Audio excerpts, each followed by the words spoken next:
¿Qué tal, estudiantes de quinto de secundaria? Reciban un saludo nuevamente de parte del profesor Henry Aguirre Poma. En esta oportunidad vamos a desarrollar nuestra clase de física elemental y el tema que vamos a ver ahora es movimiento parabólico de caída libre. ¿De acuerdo? Muy bien, aquí esta pequeña imagen nos da pues una idea de lo que es el movimiento parabólico de caída libre. ¿De acuerdo? Vamos a observar en primer lugar, aquí tenemos un pequeño marco teórico. Nos está indicando pues que el movimiento de un cuerpo puede ser representado a través de un eje X y a través pues de un eje Y, ¿no? Cuando el movimiento es parabólico, la velocidad siempre es tangente a la trayectoria, como se está observando aquí, ¿ya?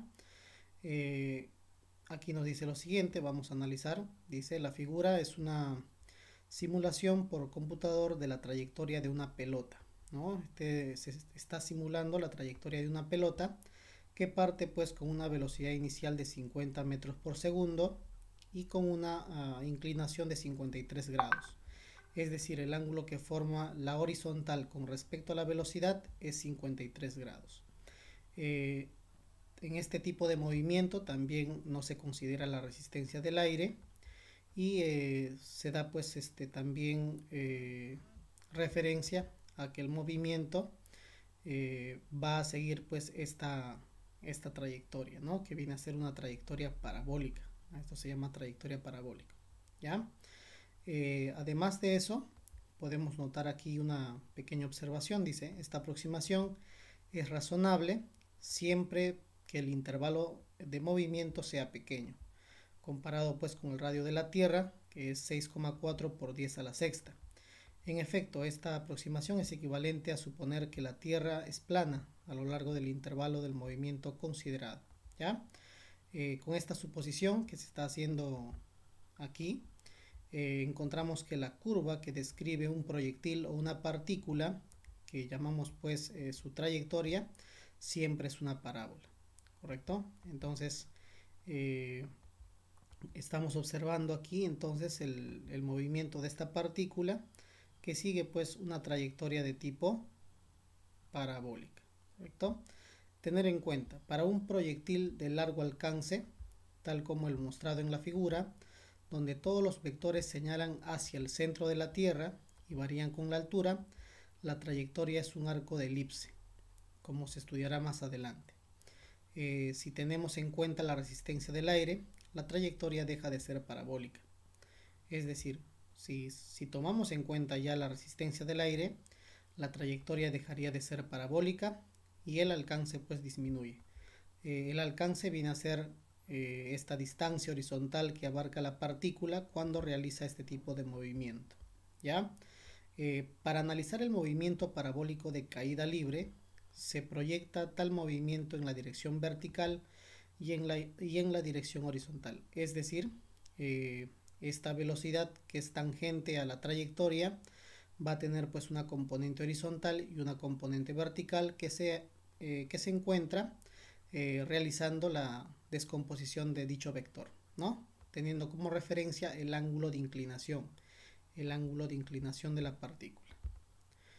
Muy bien, por aquí estamos observando algunas propiedades. Recuerda, esto se llama alcance horizontal. La velocidad con la que sale se puede descomponer. La rapidez de subida con respecto a la rapidez con la que baja, ¿no? De la componente vertical va a tener pues siempre el mismo valor, ¿no? Esta componente y esta componente tiene el mismo valor, pero se va a caracterizar porque la velocidad en el eje X es constante, es decir, esta componente, velocidad en X, se mantiene constante a lo largo del tiempo, ¿ya? Al proyectar se observa que en el eje X no existe aceleración. Entonces nos damos cuenta claramente que como esta velocidad siempre va a ser constante, en la horizontal pues se desarrolla un MRU, es decir, un movimiento rectilíneo uniforme, mientras que en la vertical se desarrolla pues el movimiento vertical de caída libre, ya que el movimiento de la partícula en la vertical está pues influenciado por la aceleración de la gravedad, que ya sabes que vale 9,8, pero se redondea a 10 metros por segundo al cuadrado. Veamos aquí una observación, dice, si bien el análisis se hace independientemente en cada eje, esto ocurre simultáneamente. Es decir, ¿no? El movimiento, recuerda, es en la horizontal y en la vertical, pero dicho movimiento ocurre simultáneamente, es decir, al mismo tiempo. ¿Ya? Si quisiéramos determinar la rapidez de la pelota después de ser lanzada, tendría que usarse pues el teorema de Pitágoras, lógicamente, ¿no? Por ejemplo, si yo quiero saber qué velocidad tiene aquí esta partícula, recuerda que la velocidad siempre es tangente a la trayectoria, ¿no? Acá tendría que dibujar una velocidad, pero ¿cómo calcularía su valor, su módulo o su tamaño? Fácil, con el teorema de Pitágoras, ya que tengo este cateto y tengo este otro cateto. ¿De acuerdo? Muy bien. Continuamos. Por aquí dice lo siguiente. Por ejemplo, en el instante mostrado, v de x y v de y son respectivamente perpendiculares. ¿Ve?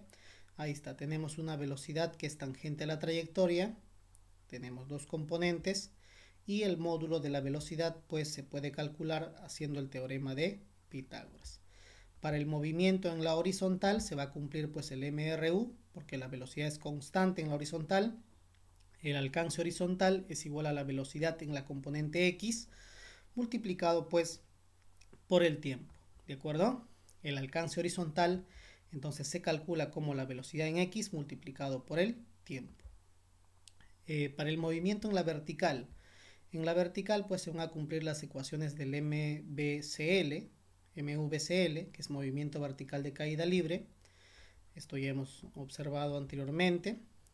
Por acá tenemos una observación importante. Dice, para una rapidez fija de lanzamiento se logra máximo alcance horizontal cuando el ángulo de lanzamiento es 45.